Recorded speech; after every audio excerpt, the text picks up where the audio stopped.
the Bulls team, they didn't turn the ball over. They had 7 turnovers the entire time. I actually think that they're a solid defensive unit. They pretty consistently doubled Julius last night. They're not really interested in offensive rebounding. They finished the game versus the Raptors with just 5, and then they were out-rebounded by 12 versus the Knicks.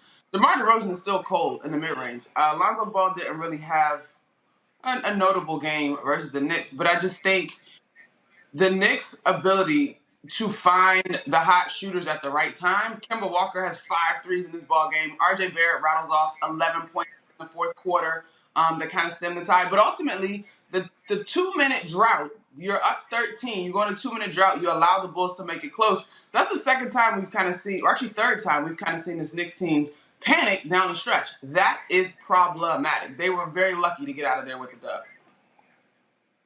Monica, it's been a great start for the Knicks. It always comes back to that question for me around any team that is coached by Tibbs, is that when you start getting to like close to the halfway point, how much energy could teams like that sustain with how hard they play defensively? And I know that's a messed up question to ask because everybody should be considered to play hard all the time.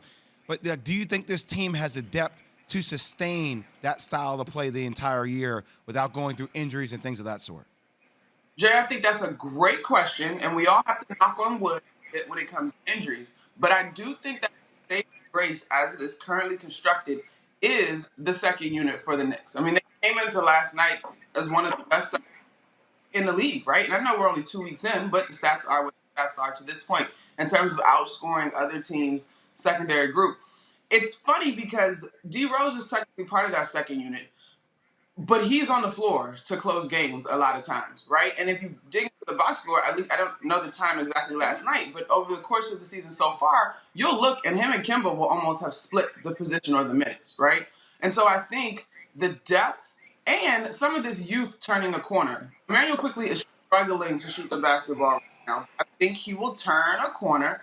Obi Toppin has given his team quality minutes. You can see where he's gotten stronger. The NBA game has slowed down just a bit. And even if he's only doing the one thing, which is defend and run the floor, he's doing it very, very well. And I think Alec Burks continues to be an unsung hero in that second unit. So I do think because of their depth, and we talk about it in the studio all the time, this version of Tibbs, Jay, seems far more willing to listen to his guys, adjust, not take the foot off the gas in game, but in terms of practice habits and how I protect your bodies and help you sustain the type of intensity that he's looking to maintain over the course of the season. Monica, what does it say about Zach LaVine dropping basically a quarter on the Knicks' head with a torn ligament in his thumb? Says he's tough, Key, like a football player. Let's go. First of all, that was in his offhand, so let's not get too carried away. He still is a bucket, but I think Zach LaVine's upside is tremendous, and that core that the Bulls have, I said this on First Take earlier this week, I think that they are going to surprise in the East. Now, I don't know that they'll necessarily be better than the Knicks. I think those teams are going to see each other all the way through. But Zach LaVine, DeMar DeRozan to me, Lonzo Ball, it's so beautiful when they're going because it's simple, right? Like Zach LaVine can score at all levels. Lonzo has tremendous vision. And DeMar DeRozan is still one of the coldest dudes when it's time to get a mid-range bucket or get to the rim in the league. So, I'm excited for Zach LaVine. I wonder, it's in his offhand, so I don't think that injury is going to bother him too much if he can just kind of nurse it back to health. What's up with my Lakers, though, right now? Everybody hating on them, including Jay. So what's up with them? What's wrong with them? No. Okay, so here's my thing. I am surprised by the start by the Lakers. It's been a little ugly.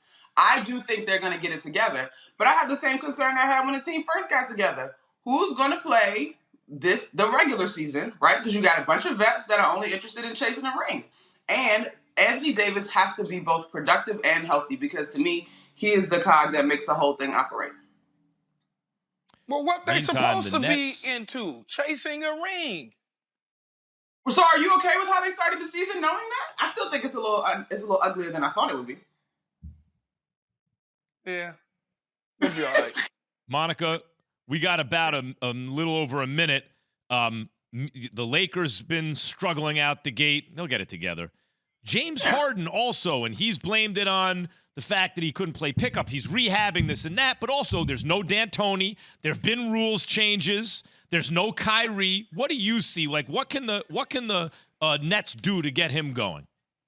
Max, I'm struggling not to take this at face value. And y'all know this, right? You make your most gains in the offseason. And while we on NBA Twitter and consumers love to crack jokes about the summer runs, that's real. Like, I think people forget how crazy James Harden looked last year versus the closeout year. You know what I mean? And so I am completely 100% buying the hamstring injury. The Nets, again, I think you got a guy like KD. James gets healthy. I believe that they'll figure it out. But I think people want stars in the league, but like the Nets role players know exactly what. It's really about James Harden getting healthy to me. Thanks for watching ESPN on YouTube. For live streaming sports and premium content, subscribe to ESPN Plus.